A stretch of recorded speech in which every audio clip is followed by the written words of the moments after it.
E depois eu fiz a psicopedagogia, sou supervisora pedagógica, sou psicopedagoga, também fiz gestão de pessoas, porque eu senti uma necessidade, a gente trabalhando com pessoas e para pessoas, saber fazer essa gestão de pessoas, então eu tenho gestão de pessoas, que é na área de RH, e eu tenho gestão educacional, e tenho a inclusão, e a psicopedagogia. Então, sempre trabalhei nessa linha de inclusão. A inclusão, ela é ampla, ela é para todos. Eu trabalhei na prefeitura, nas escolas municipais, trabalhei no estado, trabalhei na escola particular, depois eu fui para o SESC, fiquei no SESC eu prestei serviço para o SESC durante 20 e poucos anos, mas a carteira assinada foi 7 anos. Trabalhei com escolas adotadas no SESC, eu desenvolvi um projeto onde a gente levava projetos socioeducativos nas escolas públicas e vários outros projetos. Lá eu desenvolvi educação complementar, o e aí a gente desenvolveu. Então é isso. A inclusão, ela é para todos e de todos. Sejam bem-vindos, tá? E parabéns por esse tema. Obrigada, Leandra, agradecer por essa abertura maravilhosa, né? E convidar a nossa querida Márcia para estar adentrando aí, falando um pouquinho sobre essa Semana da Inclusão, a Semana Municipal da Inclusão, e esse tema proposto, o que vem trazer de fato, o que as nossas escolas estão nesse momento, que nos traz uma postura de incluir, de buscar a inclusão de todos, nesse momento de isolamento, que não é isolamento só de uns ou de outros, na verdade é de todos, então eu vejo como é uma inclusão social mundial que está atingindo a todos, em que a necessidade de ser incluída não é só de uns ou de outros, mas de todos, né? O que você tem trazer de novo e o que tem acontecido aí nas escolas para estar nos ambientando aqui com o nosso tema e entrar com a Josivânia daqui a pouquinho. Boa tarde a todos e todas e todes, né? É um prazer grande para nós, da Secretaria Municipal de Educação, Esportes e Cultura, estar participando nesse momento desse bate-papo, né, desse debate.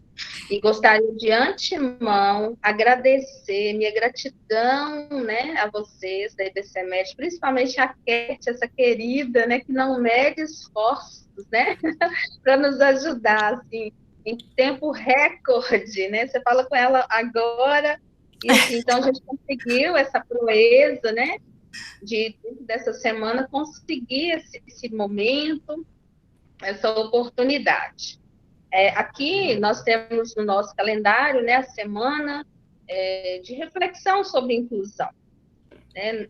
Quando estávamos presencialmente, desenvolvíamos várias ações, né, junto às escolas, mas com esse nosso novo jeito de caminhar, nós implementamos aqui, né, um protótipo de inovação com um novo jeito de caminhar. Continuamos fazendo os nossos, prestando os serviços, né, aos nossos estudantes, às famílias, dentro das possibilidades, né, possibilitando a eles ter acesso às atividades, para dar continuidade ao processo de ensino-aprendizagem, utilizando aí as TICs, né? Utilizando os trabalhos impressos, continuamos com todos os nossos profissionais de apoio, dando esse aporte aí. A Luciana conhece bem, aí nós temos as salas de AE, né? Temos esses professores de AE dando todo o suporte para as escolas. Então, não paramos, né? E realmente a complexidade que nós estamos vivendo nesse momento e essa abrangência da inclusão, né? Acho que agora é a inclusão de todos, a inclusão social, né? Todos nós temos que estar aí revendo os nossos conceitos, né? Essa introdução aí da Leandra, a gente está pensando na gente, de onde eu venho, né? Que lugar é esse de onde eu falo? Eu gosto muito de dizer isso, né? O que eu estou fazendo aqui hoje, né? Então, a inclusão é isso, é o cotidiano mesmo, né? Hoje nós temos essa especificidade de olhar para as pessoas com deficiência, né? Cuja semana tem como foco essa temática, né? Então, mas nós sabemos que a temática ela envolve muito mais do que isso, né? Uma vez que nós trabalhamos com a educação do campo, quilombola, né? Estamos aí trabalhando com a questão da desigualdade, da intolerância religiosa, né? Racial, enfim. Mas eu gostaria muito de agradecer, né? E estamos aqui para bater papo mesmo, né? Convidamos aí o pessoal, foi de última hora, né? Mas acho que o pessoal vai chegando. E ouvir um pouco aí a Josivânia, né? Eu adorei quando eu vi que ela é da área tecnológica, né? Aqui eu já estou ficando conhecida como a híbrida. Porque alguém tem que puxar isso, né? E aí eu já ganhei esse título aí de híbrida, né? Mas aprender tudo isso é muito bom, né? Eu já apaixonei com a Josivânia antes de conhecê-la, né? Adorei. E então, assim, é muito bom estar aqui, tá? Agradeço imensamente e vamos conversando aí. Ao longo da nossa conversa, a gente vai trazendo mais aspectos aqui. A Luciana vai poder nos ajudar muito também, porque ela conhece muito bem a nossa rede, né, de atendimento. Só para a gente se situar, hoje nós estamos com mais de 200 crianças, né, que tem atendimento aí com professores de apoio, né, 15 salas de AE, então temos um aporte bacana. Ô Lu, eu vou te contar uma coisa. Sim, por Nós favor. construímos aqui a nossa sala de AE, ela não está mais na salinha, ela já ganhou um outro espaço, né? Que Para bacana. colocar aquela equipe multidisciplinar. Né? Que Que ótimo. A gente só não fez isso ainda porque começou a pandemia, tá bom? Terminando a pandemia, a gente já vai ter essa equipe multidisciplinar trabalhando aqui. Que bacana, fico feliz. Muito Então, bom. isso eu passo a palavra a você. Obrigada. Então, vamos aí, né, ouvir um pouquinho da nossa convidada, que tem uma bagagem maravilhosa para poder dividir um pouquinho conosco. Acho que esses minutinhos aqui vão ser poucos para tanta coisa boa que ela vem trazendo para a gente, mostrar para a gente o que ela, né, trabalha essa inclusão. Você é psicopedagoga, trabalha na área da saúde, não é, Josivânia?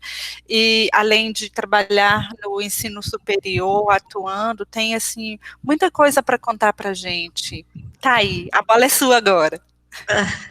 Oi, gente, primeiro eu quero agradecer, né? Agradecer como sempre. Eu sei que a Keti não está aqui, mas quem está substituindo hoje, eu acho que, assim, muito bem substituída, né? Deixa eu ver se eu Leandra, para não trocar com a Luciana, que a Luciana está na minha frente. A Luciana eu já conheço, né? Mesmo que virtualmente.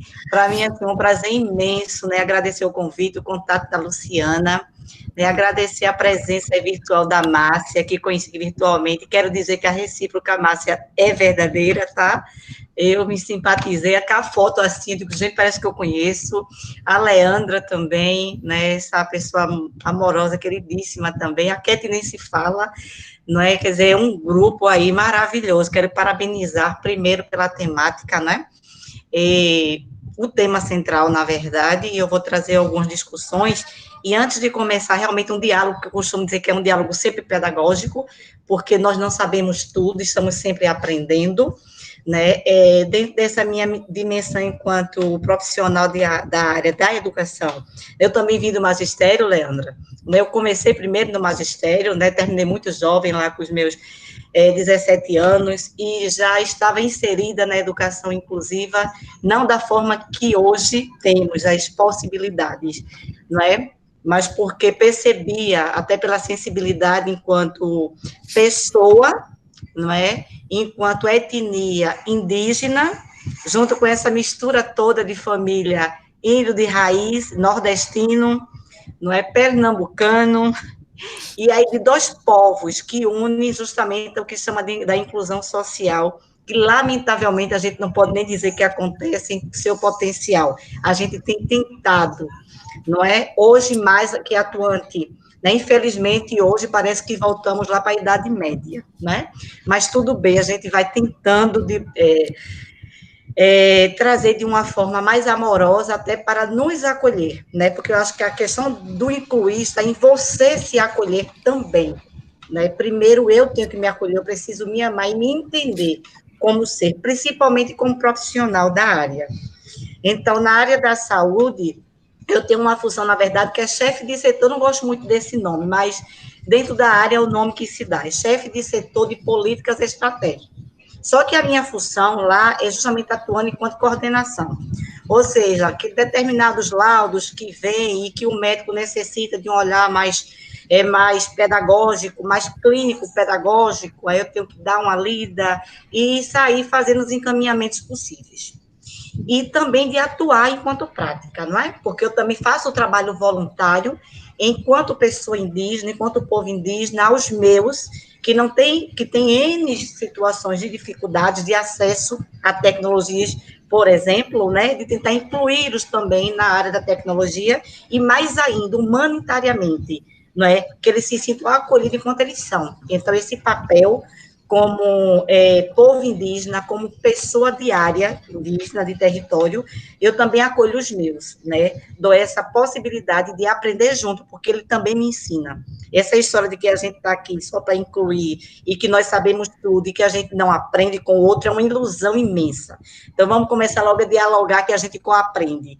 Aqui tem troca de papéis o tempo todo, principalmente em se tratando da inclusão em si, da prática da inclusão em sala de aula. E é isso que eu vou trazer mais propriamente, começando incluindo todo mundo, não é? Incluindo no sentido técnico agora. Eu gostaria que vocês acessassem o celular de vocês, pegassem o celular, quem pudesse, todo mundo, pegasse o seu celularzinho aí, tá? E acessasse, colocasse no Google pelo celular, ou no próprio computador, abra aí um íconezinho, uma paginazinha aí, do nosso computador ou do notebook, ou que vocês estiverem acessando nesse momento, né? Pega aí e coloca Google, vocês vão pesquisar a palavra que eu vou colocar aqui no chat, é o www.mente, tá? Eu vou projetar aqui, certo? Para vocês, a gente vai fazer um game para vocês se incluírem. É uma pergunta básica que eu tenho certeza que vocês vão tirar de letra, tá? Mas é simplesmente para a gente entender esse processo, tá? De forma prática, e depois eu vou trazer a discussão teórica. Então, eu vou colocar aqui, é o www.mente, eu estou colocando até em maiúsculo, tá?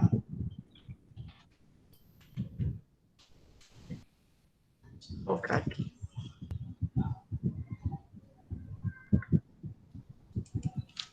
Mente.com. Pronto, foi. www.mente.com. Vocês vão colocar no Google, pesquisou. O que vocês vão fazer agora? Vão colocar um códigozinho, que eu vou colocar aqui também. 6817, eu vou anotar aqui. 6817.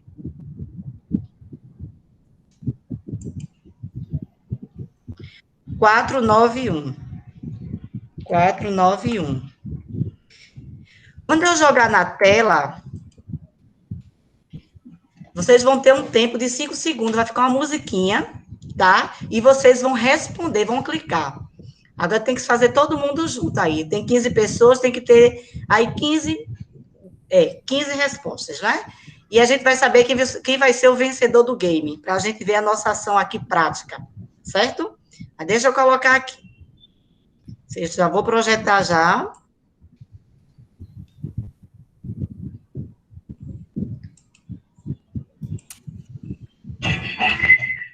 Rosivânia, repete o número, por favor. Vou colocar aqui no chat.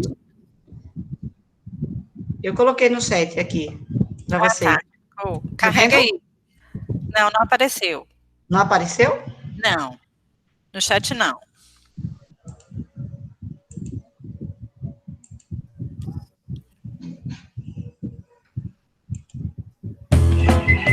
Meia 6817-491.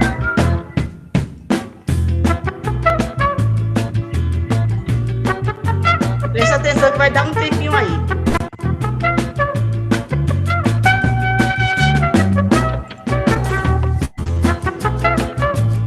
Tá esperando os jogadores entrar.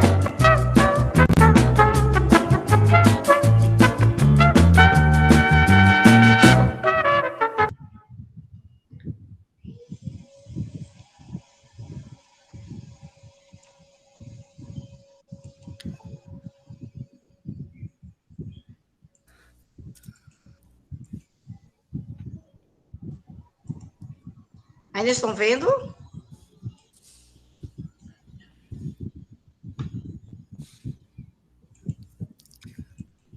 O meu tá meio lento aqui.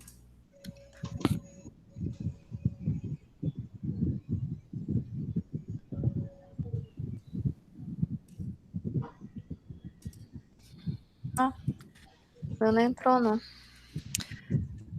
6817-491. O meu tá conectando, não. Não está conseguindo? 6817-491. 17. 17, gente. 6817-491.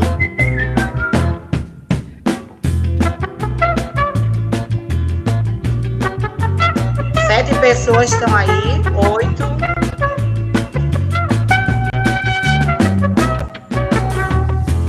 Meu apareceu.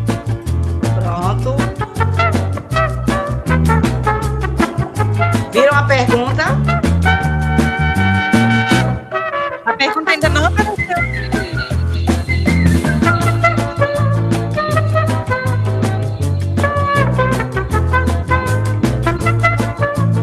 Agora pra mim deu. Ah, deu desaparecendo lá que eu ia ler. Que legal.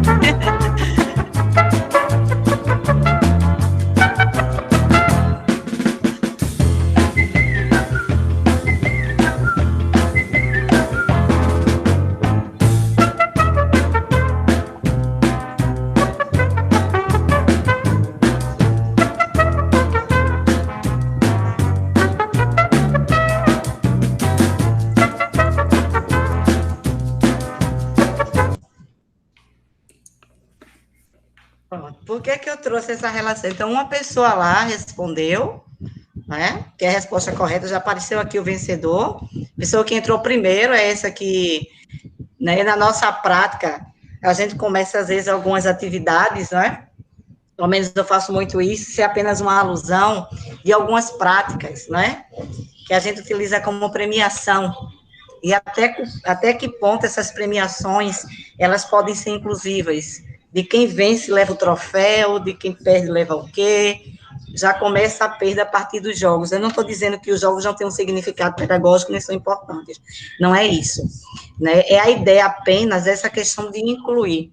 Quando a gente faz um trabalho e a gente limita algumas pessoas, seja por um acesso a uma determinada condição, porque não conhece, e a gente não utiliza o que a gente chama de literácia, que é letramento digital, que a gente não tem ideia, né? Isso não está isento pelo fato de a gente estar trabalhando com a educação inclusiva, de forma alguma, pelo contrário, não é? A gente vê de acordo com a condição, que tem as suas especificidades, e não que a gente vai rotular, porque o grande problema está em rotular e imaginar que os nossos coaprendizes não têm condição nem capacidade de usar o seu intelectual para crescer, para progredir, para aprender. Né? As limitações que a gente tem, o super cuidado, a superproteção, colocou a gente, porque eu falo como todo enquanto profissional. Não estou querendo de forma nenhuma dizer que aqui acontece, ou que está isento de acontecer, né? É apenas a realidade de dados que eu vejo enquanto prática, enquanto teoria, de situações de aprendizagem, de alguma visita, de um trabalho feito na coletividade.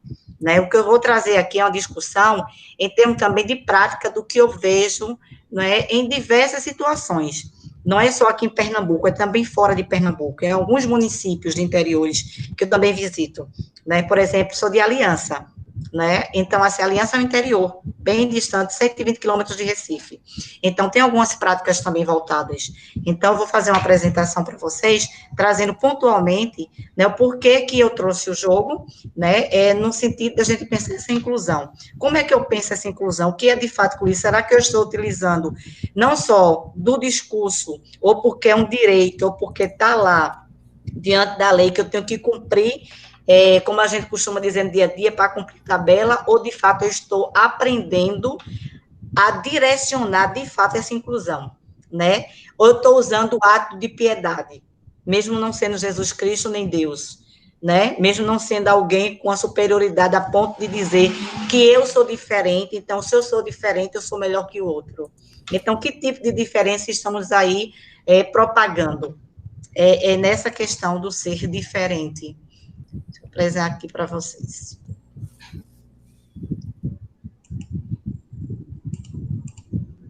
Pronto. Só...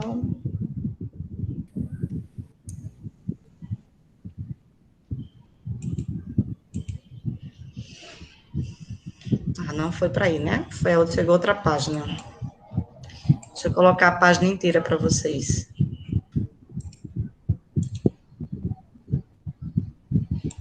Que vocês possam ver de forma bem legal.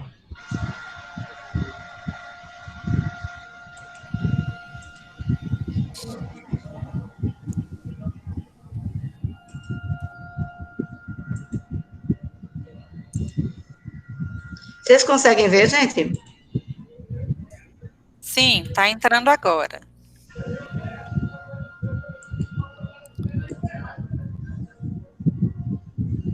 Sim. Tá no espaço todo para vocês ou vocês viram alguns dados na lateral? Não, está apresentando a sua tela toda. Certo, não, ótimo. não a tela completa. Acho que onde está embaixo, como jogar o quiz, tem 40%, tem uma setinha de expansão, olha aí.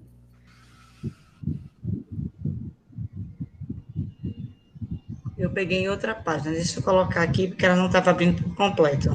Ou então compartilhar lá em cima, não é isso? Mas ela compartilha. Ah, tá. Deixa eu só parar aqui.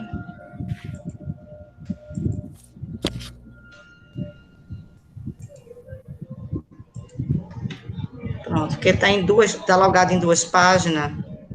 Deixa eu facilitar aqui para vocês. Agora. Ficou bom para vocês? Sim, agora está a tela toda. Pronto, é porque aqui foi problema de carregamento mesmo. Estava demorando, mas agora está ok. Tá vendo a tecnologia aí, da inclusão? Bom, eu começo com o tema, né, que vocês realmente selecionaram, quero parabenizar mais uma vez, excelente tema, porque isso aqui dá para a gente dialogar alguns aspectos que eu considero fundamentais, alguns pontos, não é? Ser diferente é normal. Para mim, o ser diferente, não é? Tem muitos aspectos para a gente falar do que é ser diferente, não é? Culturalmente, eu já falei um pouco de mim, isso foi o grande diferencial, né? Quando a gente começou hoje a apresentação das profissionais, né, eu já vi falar essa questão da necessidade de inclusão de todas nós, né, em vários aspectos. Eu passei toda a minha infância e adolescência negando a minha condição enquanto indígena, porque eu não podia falar. Eu era obrigada a calar para não sofrer nenhum tipo de violência, né? Então, eu fui educada dessa forma. Minha mãe sempre sentiu muito medo que eu, enquanto filha única, no meio de 16 homens, eu pudesse abrir a boca e dizer que eu ficava com minha avó, que era cacique indígena, e que eu fazia parte do movimento junto com ela, no sentido de todas as nossas condições, né, enquanto aprendizes da natureza, de ter essa dimensão direcionada para a espiritualidade, por exemplo, né? De ver que as coisas boas acontecem por meio da natureza, de se sentir uma pessoa leve, né? E falar isso com muita naturalidade, que a nossa beleza, ela não é externa, ela é sempre interna, porque ela advém do espiritual. Então, isso eu sempre fui muito diferente, e não podia dizer, né?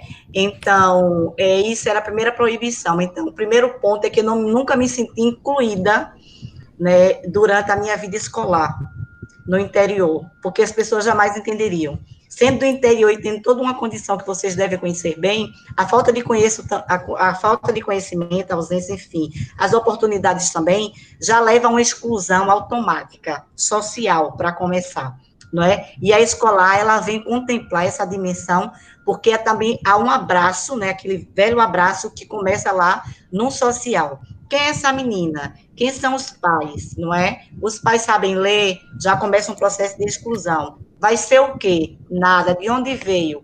Né? Se os pais não têm conhecimento, logicamente não vai ter. Porque filha de gato, gatinho é, né? Filho de peixe, peixinho é. Entende? Tudo isso abrange o ser diferente, não é? Esse ser diferente que para mim sempre foi normal. No meu entendimento, nunca foi preciso eu ter que dizer, com exceção de hoje, na sociedade tosca, desculpe minha expressão, que vivemos, eu ter que dizer que sou indígena, por exemplo, não é? Talvez para ser aceita, não sei. É uma questão, é uma interrogação que fica sempre. Então, a semana da inclusão vivenciada por vocês, não é? Traz essa dimensão do que é que eu entendo ser diferente. Então, eu já comecei trazendo um pouco de como eu me senti lá na infância, na adolescência, inclusive academicamente.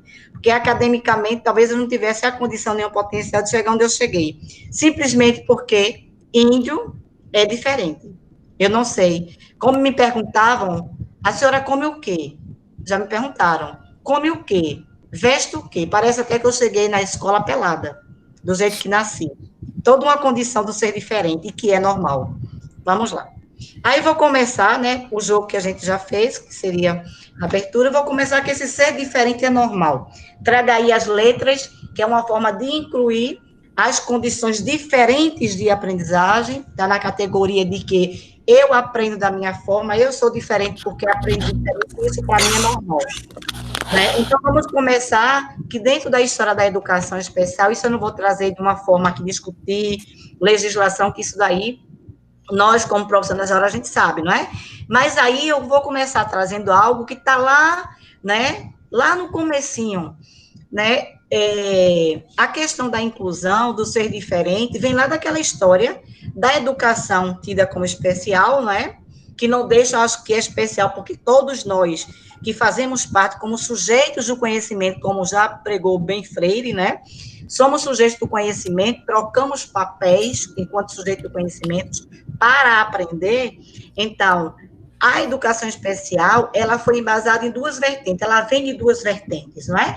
E essas duas vertentes, é interessante que a gente saiba que ela tem a primeira vertente psicopedagógica e a vertente médica-pedagógica. Então, começou dessas duas vertentes. Eu aponto aqui, né, as duas categorias da forma como se atua dentro da classe médica quanto da área psicopedagógica, ou institucional ou clínica, ou um especialista, né, de educação especial também. Aí vai depender muito do contexto que você trabalha. E aí saiu aí, não é? Aí vem a questão da história, que é do surgimento, que a gente conhece bem, né? Quem estudou a área sabe bem, que começa lá no século XVI, um século um pouco trevoso, mas eu falo no sentido de que a psicopedagogia, ela teve essa atuação primeiro, né? A gente vê lá o Pinchot-Rivière, a gente vê o Visga, a gente vê vários autores que vêm trazendo essas vertentes, a Montserrat Barbosa também, né, mas dentro da história, da base, do embasamento, por que o psicopedagogo, às vezes, que não é não tão bem visto, entre aspas, dentro de um trabalho como esse, a gente caracteriza não para o educador especial, que, lógico, tem toda a formação, que ele também vai atingir o deficiente físico, em sentido de patologia, né, entre outros aspectos também, são dimensões diferentes, mas que se complementam. Né? A psicopedagogia, ela tem essa dimensão do acolhimento de uma forma mais ampla, mais aberta, e acolher o social, desde a academia, desde o início lá, primeiro pezinho lá na creche, até o ensino superior, e desse acompanhamento diário, de estar junto. Não que o educador especial não faça, mas é um trabalho que deveria ser conjunto, e que aqui nós trabalhamos com multiprofissional, né? A gente tem multiprofissional, que é essa equipe que se une, e a gente tem uniprofissional, que é a classe médica. Então, a gente junta essas informações em termos de relatório para a gente discutir, para a gente dialogar. Então, o grande sentido do ser diferente, que é normal, é esse. É a gente poder dialogar, é a gente conseguir perceber que nós, enquanto profissionais, enquanto Josivânia, psicopedagoga, seja clínica ou institucional, não vai dar conta sozinha, porque ela depende também de outros profissionais, é estar aberta a esse novo, não é?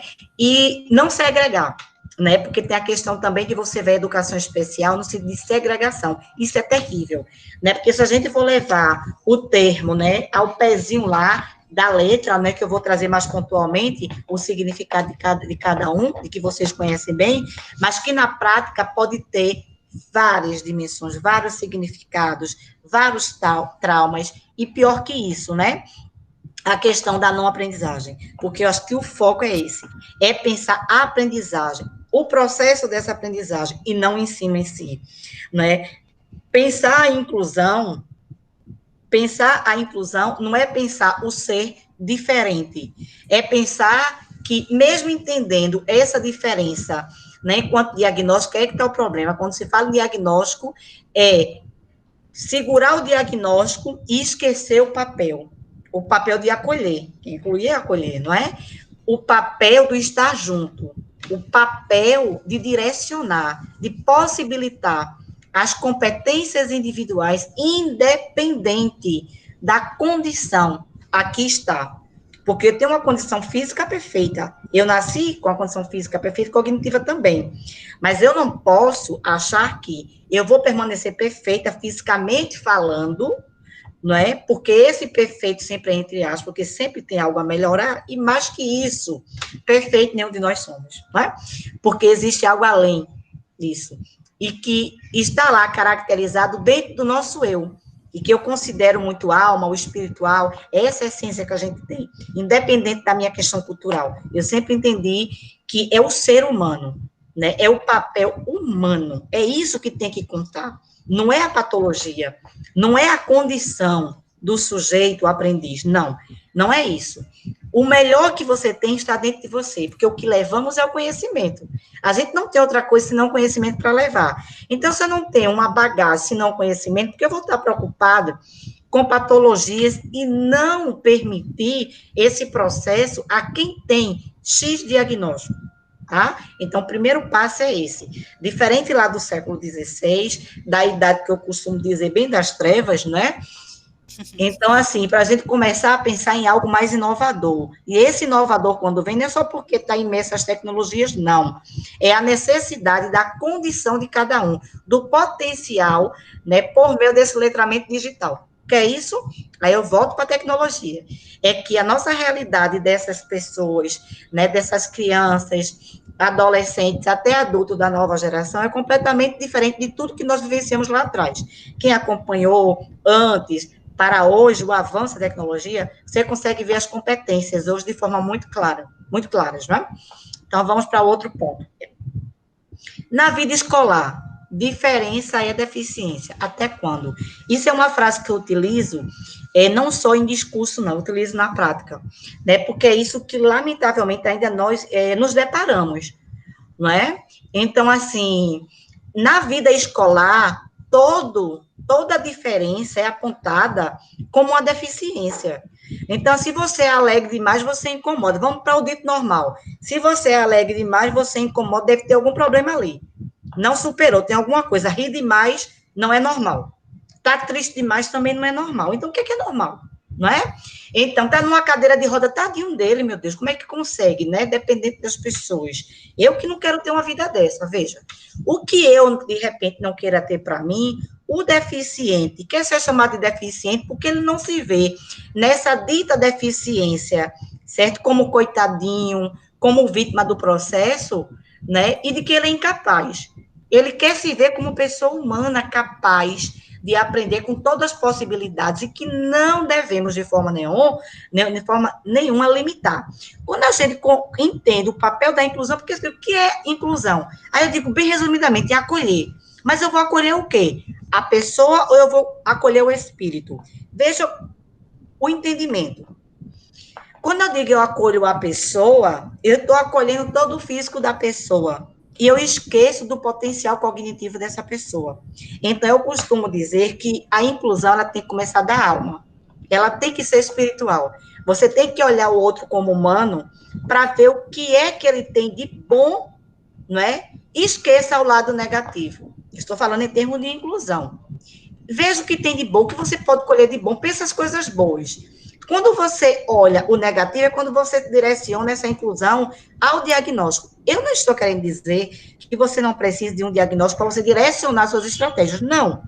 Agora, quando colocamos isso como foco, aí também eu perco o foco da verdadeira inclusão. E isso, gente, é automático, porque a prática também exige da gente algumas limitações dentro de currículo. E aí vem N preocupação. E a gente esquece de quê? Do papel, de fato, de inclusão e passamos o papel de exclusão. E essa exclusão, ela é, muitas das vezes, até involuntária, às vezes, não percebidas pelo profissional. São coisas, palavras que a gente diz de forma tão sutil, e a gente acha que aquilo não foi uma discriminação, que aquilo não foi uma exclusão, porque a gente está acostumado dentro do processo, todo mundo fala. Mas eu acho que nós, enquanto profissionais da área, a gente tem que ter muito cuidado. É numa palavra, é numa ação. Parece que a gente está andando, eu não sei nem o quê, sabe? Às vezes eu vejo uma terra um pouco movediça, né? Por aí vai. Mas a gente tem que ter cuidado. Por quê? Limitação não é só a pessoa com deficiência que tem. Limitação todos temos. Ninguém consegue 100%, aprender tudo 100%, todas as áreas de conhecimento 100%. Cada um tem uma competência específica, tem uma direção cognitiva específica, seja para as exatas ou para a área humana, para humana ou para exatas. Isso é o que faz ver porque a nossa essência, o nosso espírito, né, ele vai abraçar aquilo que a nossa área neurológica, a nossa competência cognitiva tem mais afinidade, que a gente sente prazer de aprender. E o que é isso? É aquilo que a gente chama de aprendizagem significativa, que a gente fala tanto, eu vou propor isso porque eu quero que no final a aprendizagem seja significativa. A pergunta é, você valorizou dentro do processo todos os pontos para essa aprendizagem acontecer? E quando eu falo isso, aí mais uma vez eu volto à tecnologia. Você parou para perceber como é que esse aprendiz, não, esse co-aprendiz, porque ele aprende também com o outro, ele está numa relação de interatividade. Você pode colocar, mas Josivane e o autista? Cada autista, dependendo do nível da condição, aos poucos você vai integrando. É fácil, a gente sabe que não é. Mas se eu excluo do processo e eu não junto, e eu não tento fazer o meu trabalho de acolher, usando, de fato, a inclusão, não enquanto legislação, porque a legislação ela é linda. Olha, a gente até sabe decorada. O problema é a prática. É isso, né? Eu acho que isso é a base. A base não é o diagnóstico, certo? O diagnóstico é o que eu chamo de base para direcionar, mas ela não é por si só a coisa mais importante, porque enquanto não chega o diagnóstico, a gente está lá, criando possibilidades para atuar, ou formando o profissional que vai atuar, ou a gente está na atuação. Então, quando eu falo da dificuldade, está voltada aqui na minha limitação X ou Y cognitiva, ou por qualquer outra razão, mas isso não significa dizer que eu não tenha potencial, tá?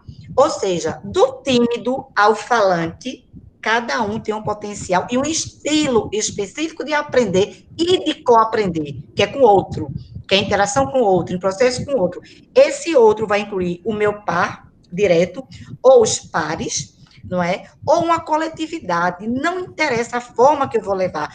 O importante é eu saber que eu estou oportunizando, deixando fluir também que essa pessoa com deficiência também traga algo para contribuir, porque é que está a base do sujeito do conhecimento que Freire tanto trabalhou, tanto trouxe em suas obras.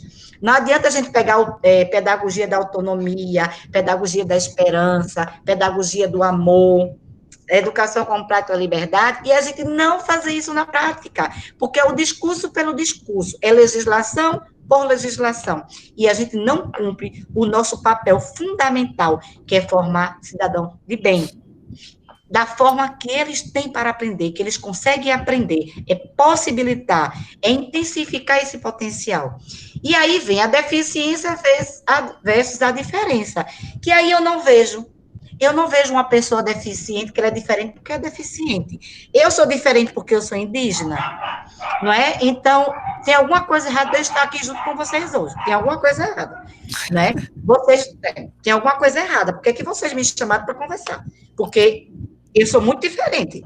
O meu pensar vai criar alguns impactos, porque a minha natureza me diz que é totalmente normal, não é? Eu, por exemplo, falar de espírito, para mim é normal. Para outra pessoa, de repente, o espírito é uma alma penada, é um filme de terror. Para mim, é o que tem dentro, é o que tem de bom do ser humano. Espírito, para mim, é isso. É olhar o que você é capaz como humano, de aprender, de doar para o outro, independente de interesse, certo? Não é, eu vou criar uma amizade aí com Luciana, porque Luciana, ela é presidente do Brasil, olha. E aí, ela vai me nomear, entende? A gente entende as questões políticas, mas eu quero só deixar claro que a gente tem que excluir essa condição e pensar dessa inclusão de dentro para fora. Não é de fora para dentro, sabe? Então, eu coloco até quando? Até quando a gente vai estar nesse discurso dizendo, né? Sempre inclusão, gente, vamos pensar em incluir, até que ponto é inclusão, até que ponto é exclusão. Isso eu coloco para a gente pensar em forma de diálogo, não se citam, pelo amor de Deus, aqui, né, que eu estou aqui, sei lá, talvez cobrando algo, não. É o que acontece, não é um discurso pelo discurso, é prática e teoria junto, tá? Vamos para outro ponto. Transformar o olhar para acolher. Tem um videozinho aqui de uma atividade, todo mundo em grupo.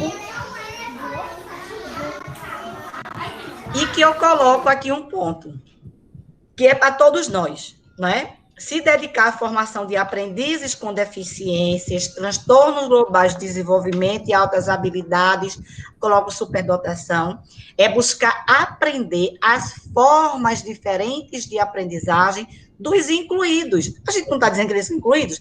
Não está incluído em nossas salas, na nossa vida, na nossa sociedade, a gente não quer que isso aconteça de fato? Então, independentemente de suas... O que a gente tem que pensar? Isso é independente de suas especificidades individuais. Aí me reporto lá, né, a famosa patologia diagnóstica, é toda aquela emoção que vocês já sabem, né, que eu não consigo trabalhar se eu não tiver a patologia. E porque se eu tiver o diagnóstico é melhor. Sem dúvida, quando a gente tem algo que a gente vai direcionar, é mais fácil para a gente atuar. Isso não impede que você faça um trabalho independente de diagnóstico. Isso eu vejo na prática, que eu já fiz várias vezes.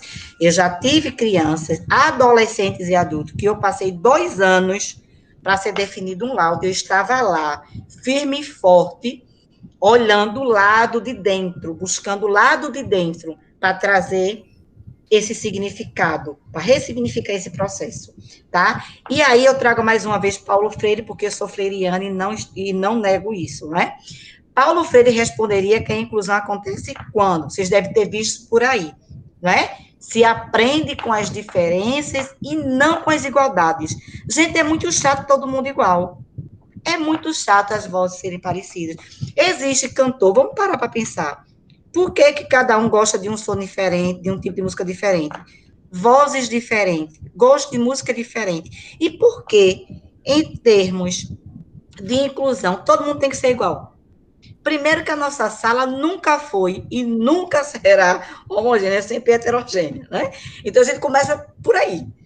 Pense que quando você entra numa sala, não tem ninguém igual ao outro, ninguém aprende igual ao outro, ninguém vive igual ao outro, cada um tem a sua especificidade, né? E ninguém, né, que a gente costuma dizer, né?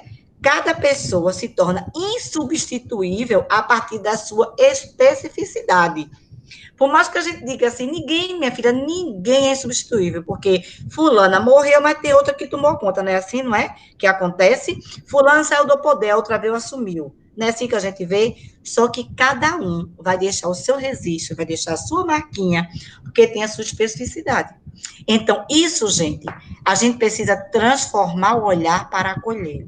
Inclusão, para mim, é isso. Você muda o olhar, você transforma o olhar, você acolhe, você incluiu.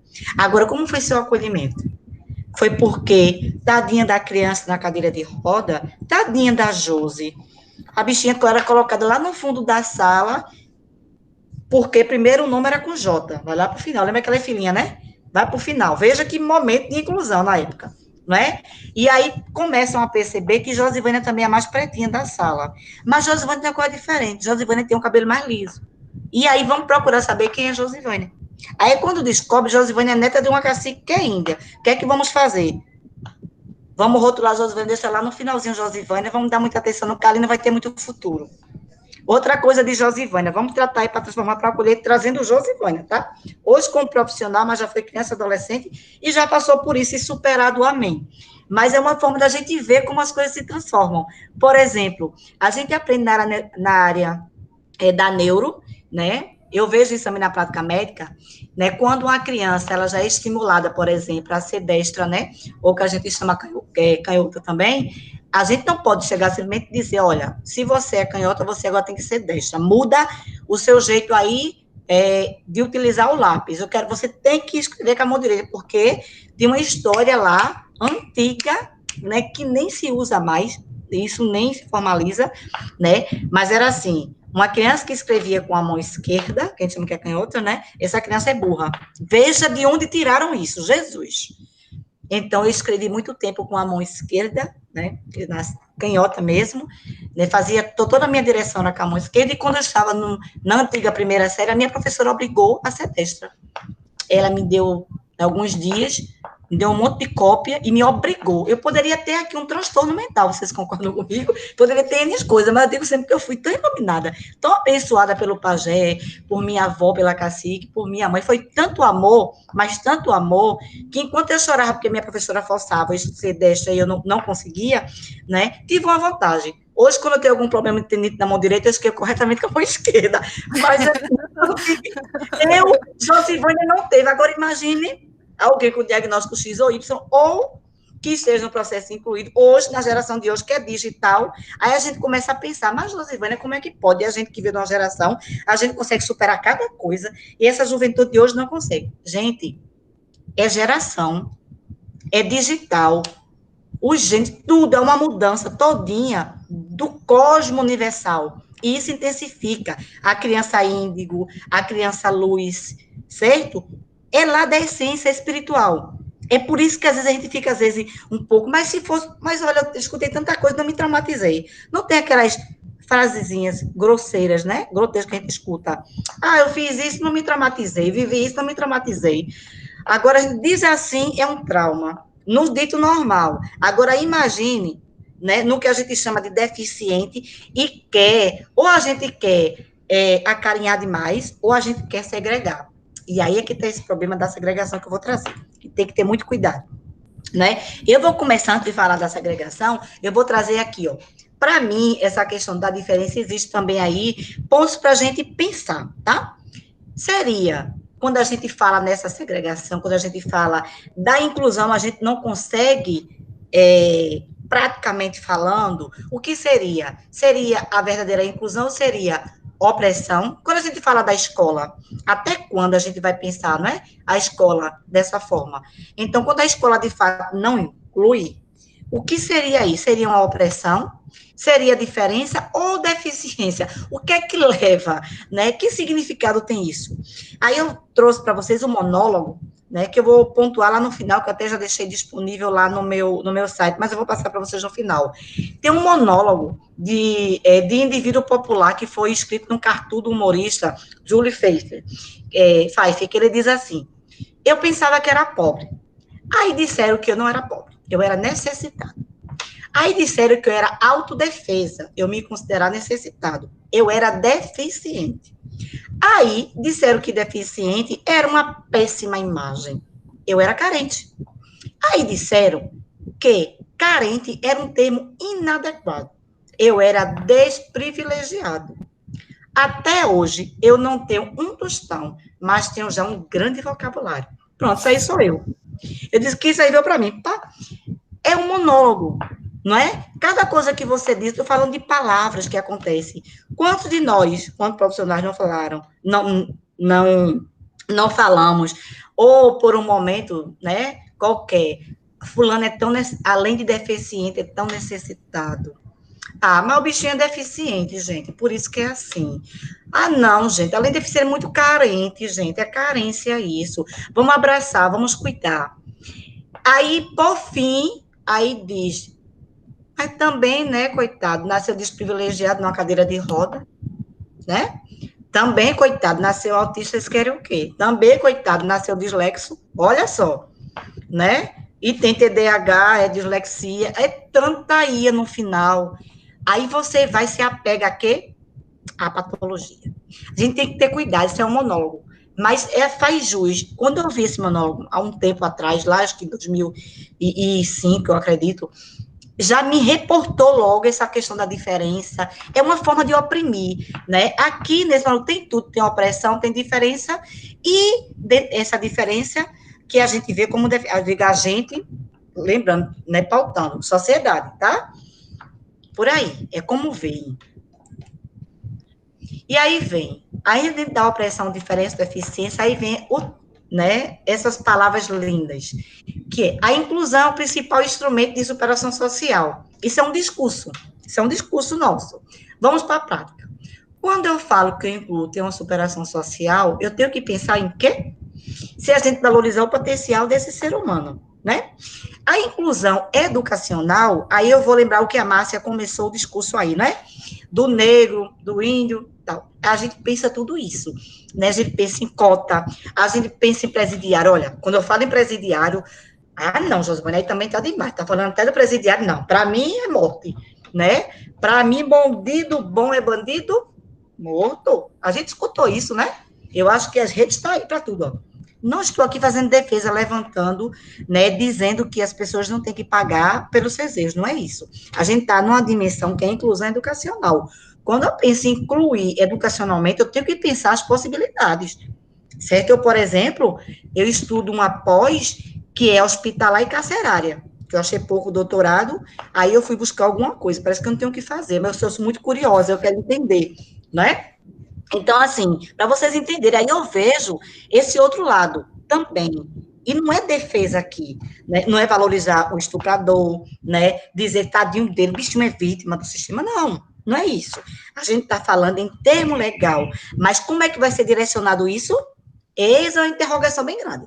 E aí eu coloco, o mesmo tamanho do diagnóstico é o tamanho da segregação, tá? E aí a gente vai lá. O que é segregação? Vocês já sabem disso. De uma forma normal, veja, separar, né, com o objetivo de quê? Que objetivo eu tenho quando eu separo isso? De isolar. Segregar é separar. E o meu objetivo é o quê? Isolar, né, evitar contato, desligar, desunir, desmembrar. Aí a gente recebe o diagnóstico e a gente faz isso aqui. E a nossa justificativa é porque eu morro de pena que ele seja machucado por alguém. Então, é melhor deixar distante dos outros. A gente sabe que tem caso, etc e tal. Então, que tipo de estratégia eu vou utilizar para não segregar? Que tipo de estratégia? Porque aí eu tenho que pensar nas estratégias. Eu, enquanto coordenação, enquanto chefe, no meu caso, é chefe de setor, como é que eu vou levar isso, não é? De uma forma mais suave para quem vai estar lidando? Isso a gente tem que pensar. É esse o ponto, não é? E aí vamos lá para outro ponto importante. Papel da escola. Aí eu volto lá. Quando eu falo de estratégias, quando eu falo que a gente tem que pensar como levar essa prática, eu falo da qualidade nas práticas, não é quantidade, é qualidade nas práticas, porque eu estou lidando com inclusão. Então, o papel da escola é, sobretudo, oferecer condições para que o co-aprendiz não seja ocultado, certo? Então, o co-aprendiz, por que co-aprendiz, Josivane, e não sujeito, e não deficiente? Porque co-aprendiz somos todos nós. Todos nós aprendemos com o outro. Quando eu falo que eu aprendo com Luciana, que eu aprendo com Márcia, que eu aprendo com quem, que eu aprendo com todo mundo que está aqui me ouvindo, alguém vai falar alguma coisa e perguntar que eu vou aprender, que eu posso dizer, gente, isso aí eu não sei. Eu não sou obrigada a saber tudo, tá? Titulação, né, não significa dizer que você tem um rei na barriga e que você sabe tudo, até do cosmo, do extraterrestre. Não. Você sabe da sua área, você está aberta a aprender novas áreas, não é? E você pode potencializar com o outro o que você tem lá de base muito primária. É isso. Aprender com o outro é juntar interação de um, colaboração de outro, juntou, formei a minha aprendizagem, o que eu entendi, o meu ponto de vista, a minha forma de ver, eu vou passar para todos vocês, e vocês vão trazer o ponto de vista de vocês. Vamos juntar colaborativamente, todo mundo dizer, vamos juntar um grande apanhado de informação, e aí eu co-aprendiz com co-aprendizagem. Aí eu sou um co-aprendiz desse processo, entende? Então, a pessoa com deficiência, ele é co-aprendiz. Ele não está isento porque a deficiência vai limitar de forma alguma. Esse é o ponto para pensar, tá? E aí, eu deixo para vocês o meu muito obrigada, né? E aberta para discussão, porque a ideia justamente era trazer o quê? Dentro desses pontos, né, que eu falo do termo de incluir, está também algumas atitudes que eu entendo enquanto engajamento, né? E engajar, ela não é só um termo pelas tecnologias. O engajar sempre existiu quando a gente se propôs a fazer uma estratégia, trazendo o nosso co-aprendiz para próximo de nós, né? Ou para próximo de um todo em sala de aula. Aí tem, por exemplo, uma das atitudes é dar valor aos saberes para engajar. Isso é um dos principais. A pessoa com deficiência, qualquer pessoa tida como normal dentro da sociedade e inserida dentro do processo educativo. Tem outra questão também, que é unir forças para incluir. É fácil trabalhar a inclusão? Lógico que não é, tá? Então, a gente precisa unir forças em junto, em colaboração com a outra, né, com o outro, buscando ideias, né, trocando ideias, porque ninguém faz nada sozinho, nada num acaso. É preciso realmente essa imersão nossa, esse cuidado nosso. Acreditar que todos são capazes de aprender. Isso é primordial. Outro ponto, oferecer variedade, possibilidades de estratégia para que essa aprendizagem de fato aconteça. Outro ponto, apostar no potencial específico de cada um. Quem é de exatas, quem direciona para exatas, quem direciona para humanas, como é que a pessoa gosta de aprender, é isso. Em resumo, é isso. Dar autonomia, sim, propor essa autonomia, porque com autonomia eles vão ser protagonistas do processo. Por que ele não pode ser protagonista? Porque tem uma deficiência. Então, eu, Josivânia, sou diferente, eu não posso ser protagonista nunca na minha vida. Morri na terra e ainda não me dei conta, não é?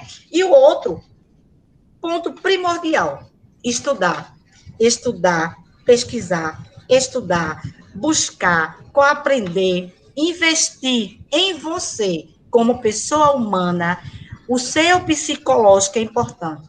Então, pense você no seu emocional primeiro para dar conta de tudo isso. Abraçar o mundo, não. Abrace você, se ame, se acolha. Quando você se acolher, você vai aprender o verdadeiro sentido da inclusão. É isso. Perfeito. Sensacional, Josivânia. Eu gostaria de saber se alguém gostaria de falar alguma coisa, fazer alguma pergunta antes da gente, né, se colocar também, porque o nosso tempo está um pouco, né, apertadinho aí agora, mas se alguém quiser se manifestar, tiveram as pessoas que se colocaram no chat, enquanto alguém se manifeste aqui, eu vou dar uma lidinha para poder dar uns backs aqui. Alguém pode se manifestar, pode se colocar, por favor? Eu vou fazer só uma fala, que eu gostei muito da sua fala na hora que você falou da autonomia. Eu gosto muito do José Pacheco. E ele fala o seguinte, como que a gente quer dar autonomia se você vigia o tempo todo? Então como? Ele tem uma palestra dele que ele fala de autonomia. Se você quer dar autonomia, você tem que dar autonomia, você tem que confiar. Você não pode vigiar porque aí você não está dando autonomia para aquele aluno, para aquela criança. Então, eu sou apaixonada com ele, porque ele é, assim, maravilhosamente bem, né, bom, Verdade. né, então, e aí eu fiz essa ligação sua da autonomia Excelente, Leandra, com a excelente, questão, adorei.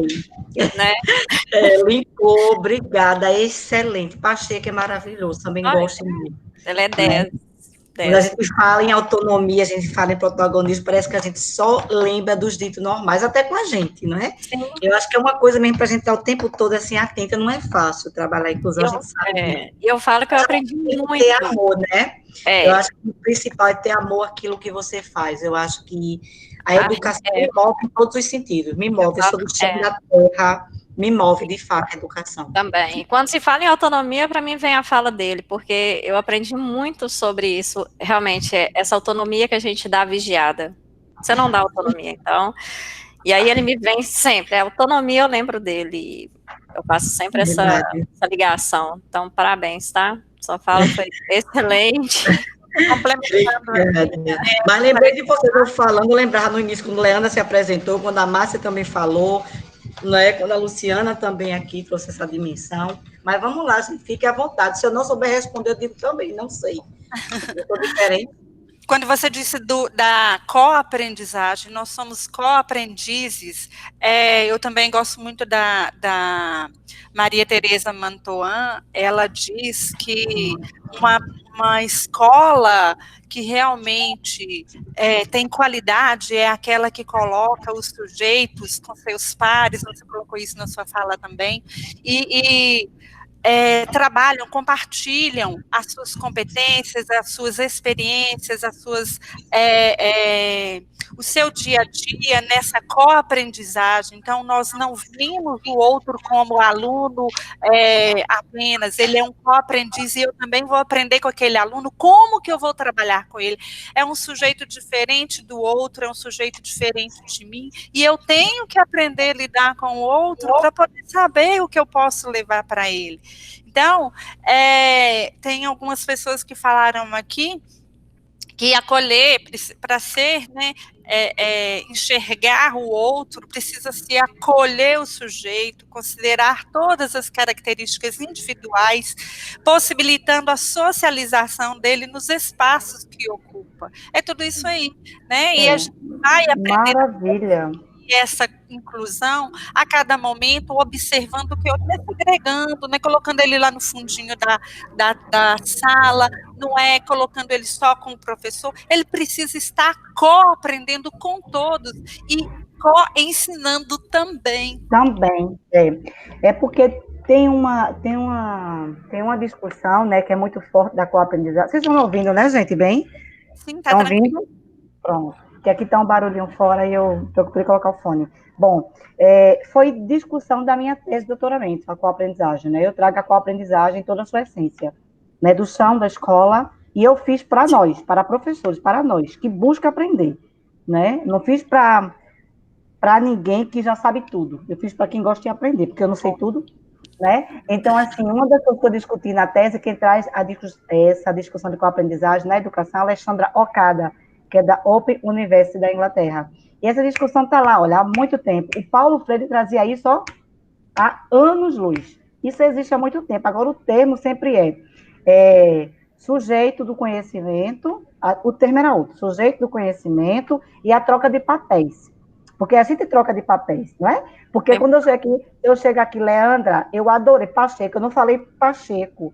Eu posso ter trazido alguma dimensão, até de tanto a gente estar imersa, a gente traz muito do discurso, que lembra vários autores. Aí a Leandra trouxe, Pacheco me fez lembrar. Então, eu já aprendi dentro do processo hoje, quando Leandra disse para mim assim, lembrei de Pacheco. Né?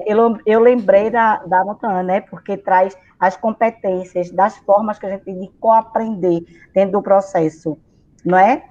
Quando a Márcia começou o discurso, que falou da inclusão de alguém do negro e tal, eu me vi dentro do processo como mulher, como negra e como indígena, porque eu não nego as minhas origens. Eu não tenho que dizer que eu sou moreninha. Essa história que eu sempre sei, porque eu sou diferente, porque eu tenho um cabelo liso. Aí eu costumo bem assim dizer para muita gente, aqui caiu e voltou quando era na infância. Porque mudou na minha gestação com a minha filha. Caiu todo o cabelo, eu tive uma anemia, enfim. Caiu todo o meu cabelo, literalmente, né? E meu cabelo voltou a ser como era lá na infância. Porque na adolescência eu cacheei, achava lindo, né? Foi cacho no cabelo para me sentir chucuru. Aí eu também vou ser excluída, porque o povo chucuru, que é parte das minhas raízes, tem cabelo ondulados, não é? Aí tá a nossa aqui, a Elba Cassandra, ó.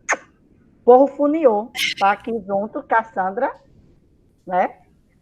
Povo Funiô tá aqui participando também, né? Parente aqui, tá aqui participando hoje, é do povo Funiô. E eu tenho as minhas origens, os dois povos, Funiô com Sucuru, não é? Então, por que que eu tenho que me colocar como diferente? É uma deficiente?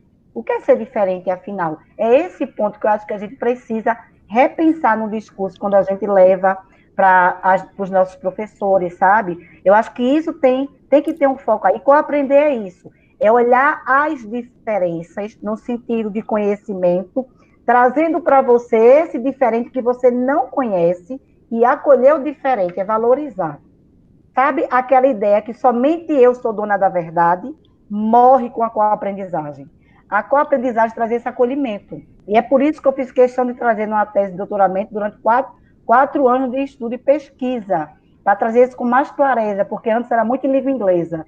E como indígena, vocês sabem, né, que parece que eu não posso aprender inglês porque eu sou índia, né, gente? Eu tenho que falar só o IAT, né?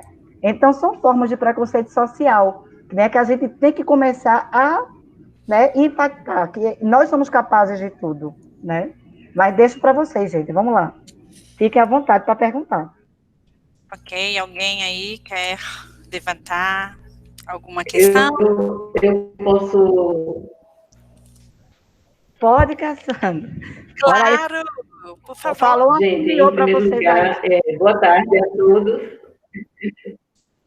Boa tarde Boa a tarde. todos. Eu cheguei atrasada porque estava em outra live. Beijos. Eu sou Cassandra Funiô, aqui de Pernambuco, educadora atuante em Garanhuns, sou psicopedagoga também, e morei 15 anos na Bahia e era do movimento negro da Bahia, né? Então eu trabalho com inclusão, principalmente em áreas quilombolas. E graças a Deus tive a oportunidade de passar um tempo na minha comunidade e fiz, dentro das minhas possibilidades, um trabalho com inclusão lá. Mas fui para a cidade e fiquei muito entristecida com a falta de acolhimento às pessoas com deficiência. Inclusive, no ano passado, nós recebemos, numa das escolas onde eu atuava, 6 estudantes com deficiência auditiva, e nada foi feito até o mês de junho. E eu chorava com uma angústia tão grande que Pernambuco, infelizmente, ainda está lá atrás na questão da inclusão, né? Aqui em Garanhuns, nós temos um quilombo a poucos quilômetros daqui e você não vê um negro, uma pessoa preta, assim, nas ruas, você não vê nas escolas do Estado, você não vê nos serviços públicos. É impressionante isso, né? E lá em Águas Belas, propriamente dita, né, eu trabalhava em 2 escolas do Estado e esse gueto, né, era formado todo início do ano. Quem vinha da região quilombola ficava numa determinada sala, meus irmãos indígenas ficavam em outra, quem era da zona rural vinha ficava em outra sala, então esses espaços ficavam delimitados desta maneira, e isso me angustiava demais. Então, eu estava sempre nesta luta. E em pleno 2020, isso ainda é muito presente por aqui na região. É de entristecer.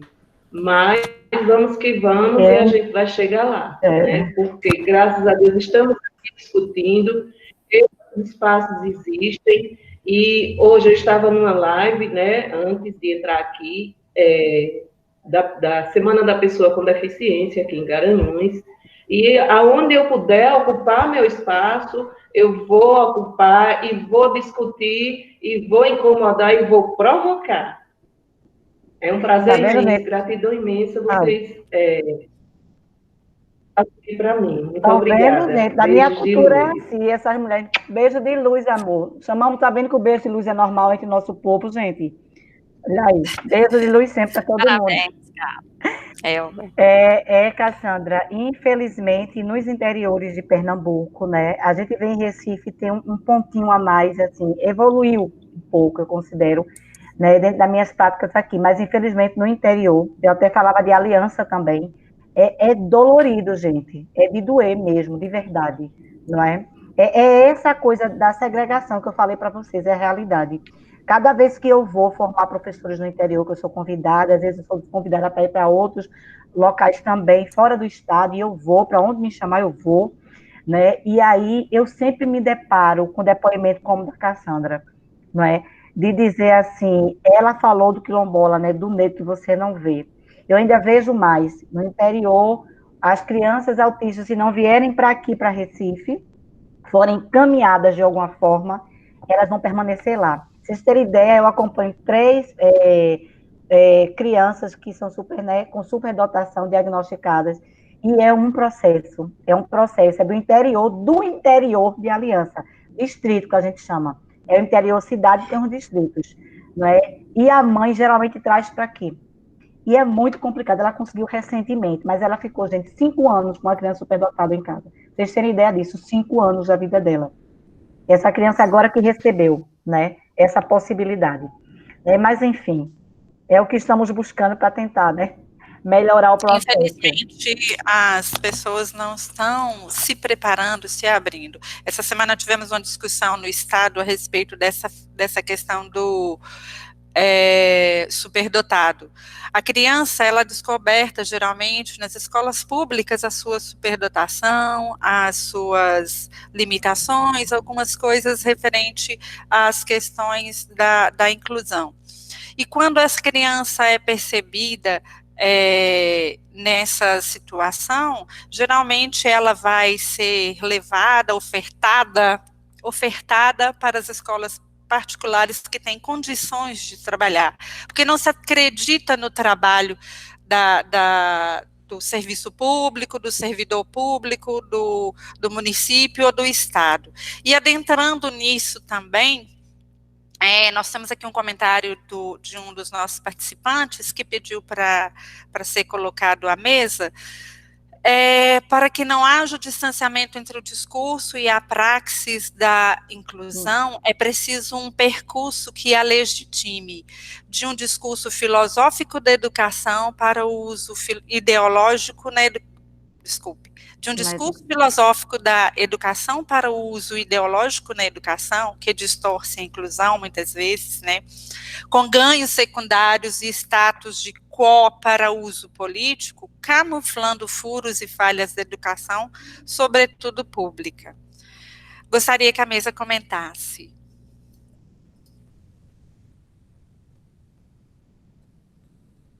Estou vendo aqui. Lamentavelmente é uma realidade, Guilherme. Não deveria ser. É o que eu trago mesmo enquanto discurso, sabe? Não adianta se falar em inclusão. Eu sei que é muito complicado para a gente que lida com isso, se dar conta, né, de uma realidade muitas vezes cruel. Mas, infelizmente, em alguns locais, eu não vou aqui generalizar, a gente consegue ver, né, em outros lugares, alguns acessos, realmente, a efetividade desse processo, né? Mas para legitimar, né, se você legitimar o processo da inclusão, né, que não é somente dentro de um aspecto que a gente está falando enquanto pessoa com deficiência, não. São outras dimensões. Quando eu falo de inclusão, eu vou incluir o todo, eu tenho que pensar, não é só a filosofia, a praxis da inclusão, não. Eu tenho que pensar, é tudo, é no geral, porque até o fato, né, quando a gente destaca, que foi o início da minha apresentação aqui, de trazer quem ia levar o troféu, quando a gente destaca um em sala, independente de qualquer condição enquanto pessoa com deficiência, e a gente não oportuniza o outro, a gente está usando também do que a gente chama de uma farsa da autonomia do meu poder, enquanto profissional de área, e vou dizer, eu estou incluindo fulano, porque fulano tem mais competência. Tanto é que o discurso se utiliza na prática, é quando tem é alguma apresentação, vamos pensar aí um desfile, vamos colocar os melhores. Vamos pensar aí uma seleção, vamos colocar, de fato, os alunos melhores dentro dessa inclusão.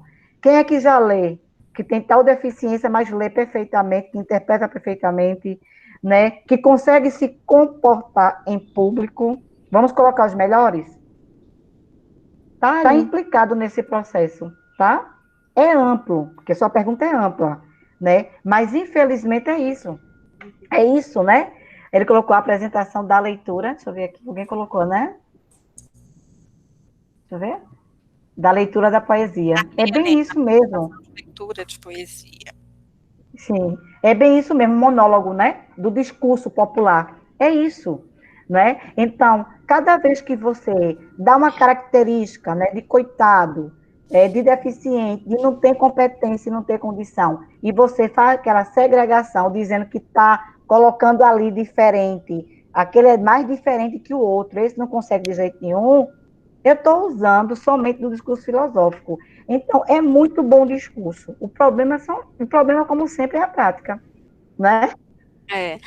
Eu vou citar um exemplo que eu tive até no Aurete Pontes, que é uma escola municipal, tá? Eu tive, quando eu trabalhava lá como pedagoga, entrou uma criança lá, não vou citar o nome dela, a mãe dela não está aqui. Hoje ela trabalha como professora de apoio, a Maria, acho que na rede, não sei se estadual ou municipal, mas ela com paralisia cerebral severa, mas ela foi alfabetizada com 5 anos de idade, tá? Ela já faleceu, não sei se alguém, né, chegou a conhecer um caso desse, mas ela tinha a paralisia cerebral severa, mas motora, a cognitiva dela era conservada, e ela foi alfabetizada. Então, assim, todos nós somos capazes, né? E lá também eu tive uma experiência com um aluno que foi diagnosticado com depressão, ficou fora da escola 2 anos, tá? E ele era superdotado. Pois Tá? é. Quando ele retornou, eu consegui fazer um trabalho com ele de acompanhamento, uma anamnese e tudo. Ele foi alfabetizado em menos de uma semana. E ele virou para a professora e falou que ele não precisava de ir mais à escola. E ele foi afastado com depressão. Pois é. Então, O que é que a gente, o que é que a gente tem hoje, Leandra, em termos, eu falo assim, de serviço público? Veja, essas crianças que são superdotadas, vamos lá voltar. Porque como a pergunta dele abrange muita coisa, sim, né? Quando eu penso assim, a criança que é superdotada, que instituto? Eu estou falando assim em termos de cada município. Vamos trazer a realidade aí da Cassandra, a minha, a de vocês. Que tem um lugar específico, né? Que tem esse cuidado de atendimento. Porque, veja, uma criança superdotada, ela precisa de profissionais diferentes em áreas diferentes. Porque não dá conta. na época que tinha um núcleo, Né? que eu esqueci, Não dá conta. o nome, que eu consegui uma parceria, que a gente conseguiu fazer esse. Eu fiz esse acompanhamento mais de um ano desse aluno. Pois é, porque, vê, uma das coisas que eu digo assim, é uma das formas mais cruéis da exclusão, digo da exclusão mesmo, não é inclusão, da exclusão é a nossa condição social. Sim. Não adianta dizer, a nossa condição social diz muito. O status público diz muito, Sim. né? Diz muito, começa por aí. O discurso lá, que é o monólogo lá, que teve essa pergunta aí, não sei que inclui também, traz, é o que te eleva. Infelizmente, tem profissionais que ainda estão nessa condição, tá? E que, lamentavelmente, diferente da Leandra, diferente da Márcia, da Luciana, até da Cassandra, que chegou aqui, né? E também deu o seu exemplo, diferente de todos nós que estamos pensando numa inclusão, né? Porque nos sentimos dentro de um processo em termos de condição humana, primeiro humano, para depois pensar outras condições, a gente não vai ver por aí isso muito abertamente, certo? Então, aqui, os nomes, os apelidos, as coisas desagradáveis que quem gosta de escutar ainda permanecem, né? Ainda a gente escuta, lamentavelmente, né? E a preparação ainda é muito lenta, né? Porque ainda existe essa questão que o diferente é por meio da deficiência, né? Ninguém coloca o diferente por meio de uma competência que ele tem. Ela é diferente porque tem uma competência, né? Diferente porque é deficiente. Então, esse cuidado é muito delicado, tudo é muito delicado. E vai estar sempre abrangendo, né, a questão, até que eu digo, do superdotado ao bem dotado, que é aquele que é indicado. O bem dotado, que eu chamo aqui, é aquele que é bem indicado, né? Vamos indicar ele para desenvolver o melhor processo, é o melhor aluno que eu tenho. É um destaque. E por que eu não coloco aquele que está desenvolvendo o potencial, que tem algo para aparecer, que tem algo para demonstrar, não é? Sim. Porque tem que ser sempre que eleva o potencial. Isso. A gente tem que ter esse cuidado. Exatamente. Márcia, gostaria de colocar alguma coisa? Eu gostaria, né, como eu disse no princípio, é uma complexidade que envolve toda essa temática, né? E aí nós temos que pensar em termos de política pública de inclusão, né? Quando nós pensamos num município, por exemplo, nós, no sistema de ensino, na Secretaria de Educação, nós temos que pensar na elaboração dessa política de inclusão de um município, né? Porque não pode estar relegado somente ao ambiente escolar, principalmente o público, né? Então, precisa dessa atenção em rede, né? O superdotado realmente não tem esse atendimento, né? A gente não tem, né? Então, há que se trabalhar na perspectiva de criar, de elaborar essa política pública de inclusão, que é o que aqui nós não temos ainda, né? Então, nós ficamos trabalhando com fragmentos, trabalhando como podemos, né? Pegando um pouco da legislação dali, daqui. Então, nós estamos aí trabalhando nessa perspectiva, quando eu disse para a Lu, né? Estamos, pelo menos, um espaço mínimo montado para uma equipe multidisciplinar, com diferentes áreas, né, de atuação aí da saúde, da assistência social e educação, para ter um olhar diferenciado para esse público, né, e assim a gente construir essa política. E nós esbarramos muitas vezes nas concepções, né, porque nós funcionários públicos somos os agentes públicos, né, e muitas vezes é a nossa tarefa construir isso. Então, se é uma agente pública que tem como atribuição elaborar a política pública, né? O que eu estou fazendo? Então, a inclusão, a gente não tem que esperar que alguém lá de cima faça, né? Como você disse, começa da alma, né? É da minha alma. Do lugar que eu ocupo, eu posso fazer muito, né? Então, eu acho que esse acordar para todos.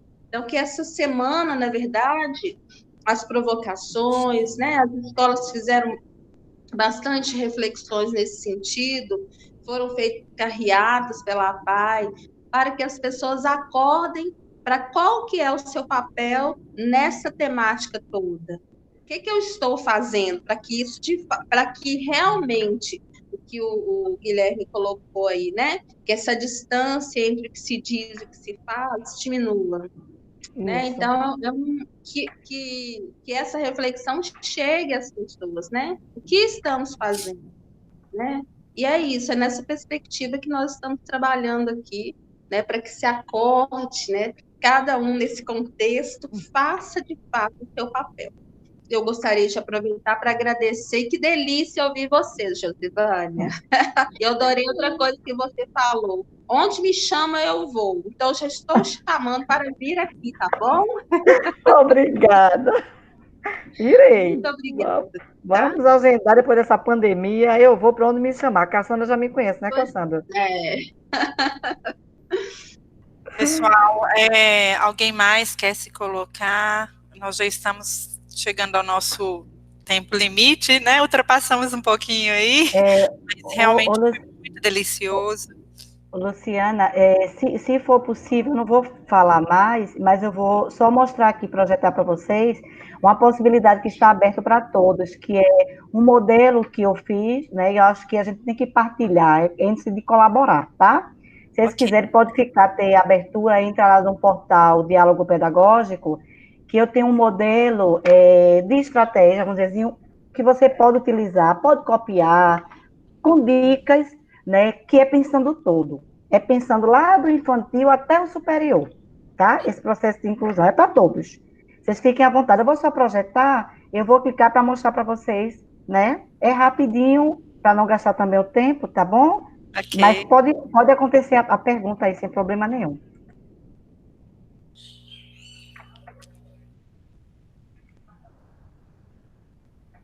Pronto. Conseguem ver, não é? Aqui tem estratégia. Vocês conseguem ver? Sim. Pronto. Aqui é o site, né? O portal dialógico, que é diálogo pedagógico. Quando vocês descerem nessa informação, vai clicar aqui, ó. Clique no logo e confira. Eu não vou ler a informação para vocês terem tempo de ler. Pronto. E aqui eu já deixei, tá? Tá aberto. Deixa eu só fechar aqui. Pronto. Esse quadro aqui são estratégias para planejamento de aulas, tá? Então, o que é que eu trago? Uma organização de um quadro didático pedagógico. O modelo tá aqui, ó. Então, essa organização eu coloco a descrição e coloco aqui, ó, checklist do que você pode fazer com objetivo, tá? Pontual, cada um. Olha aqui. Explicando, posso clicar. Aqui eu coloco dentro, ó, o que é uma aula no ensino remoto, eu coloco que é educação online, que são multiplataformas, para trabalhar com as condições, tá bom? Aqui, a questão das categorias, eu coloco alguns modelos que a gente pode, né, dentro da nossa perspectiva da inclusão, que categoria eu quero trabalhar, que condição eu quero trabalhar. Então, tá tudo aqui organizado, com descrição, tem uma checklist que você pode fazer também, tá? São orientações. Planejando o semestre, eu coloco aqui um modelo, aqui, ó, organização, ponto de partida, criar, mapear, organizar, direcionar os projetos, e aqui eu coloco o que é preciso fazer, tá bom? Com toda a área, com toda a possibilidade de acesso, tá? Aqui vocês podem copiar, não tem problema, e aqui as novas possibilidades trazendo no segundo semestre, não é? O que é essa aprendizagem ativa que eu falo, quais são os modelos que a gente pode trabalhar, todas as possibilidades que vai incluir também, né, principalmente o que nós defendemos aí. Aí é só seguir lá, Portal Diálogo Pedagógico. Muito nas minhas bom. páginas tem tudo, no Instagram. Compartilhar conosco. E essas informações também, depois a gente pode pegar com você, repassar para a Márcia, ela está repassando para as pessoas, né, Josivânia? Sim, sim. E, infelizmente, gente, nosso tempo já está estourando, estourado. E eu gostaria de agradecer imensamente o carinho da sua fala, quanto que foi bom, dá vontade de ficar aqui o resto da tarde ouvindo, porque tem muita coisa boa, bacana para a gente destrinchar aí, não é um assunto de um dia só, é um assunto de várias lives, e quem sabe a gente não consegue fazer mais, não é? Márcia, pode finalizar também. Eu só tenho que agradecer, né, a você, Lu, a IBCMed, a Kert, leve meu abraço para ela e minha gratidão, né, de todos nós aqui da secretaria. Foi muito bom conhecer a Josivane, como eu disse, né, nós já vamos trazê-la, você sabe como é que é aqui, né, Lu? Em breve nós possamos estar juntos novamente, né? Amém. Muito obrigada, gratidão a todos. Obrigada. Leandra, você gostaria de finalizar? Desculpa, Márcia, atropelando você. Não. Gostaria só de agradecer, né? Foi ótimo. Acho que cada dia a gente aprende mais uma com a outra. Fala da Josivânia foi assim, excelente. A Elba Cassandra trazendo aí né, os exemplos aí, a vivência. Eu acho que assim, e é isso aí, a Lu, né, com a sua competência aí na área. A Márcia aí, sempre preocupada em estar trazendo conhecimento para todos. Eu acho que é isso, é a união de todos e a gente acreditar, né? A gente vai estar sempre prosperando. Eu acho que só de estar aqui nesse momento, somos 15, estamos aí fazendo a diferença. Né? A gente nunca, Eduardo Cineachique fala, a gente nunca entra e sai do lugar o mesmo, e com certeza eu tô saindo daqui super diferente de quando eu entrei, eu acho, e aí a gente se deixar aprender é muito bom. Então, parabéns a todos, eu agradeço por estar participando desse momento aqui. Tá. Obrigada mesmo a todas e todos que participaram, quem ficou só ouvindo, quem contribuiu. Esperamos vocês numa próxima live, com muito amor e, né, carinho, isso faz realmente uma diferença. Que todos vocês tenham um bom fim de semana, um bom final de tarde, e força aí que a caminhada é longa. Muito obrigada a todos. Obrigada. Tchau. Beijos e abraços finalizados para vocês. Beijão, querida. Obrigada, Josi. Obrigada a vocês. Muita luz a todos. Amém. Beijo, Cassandra.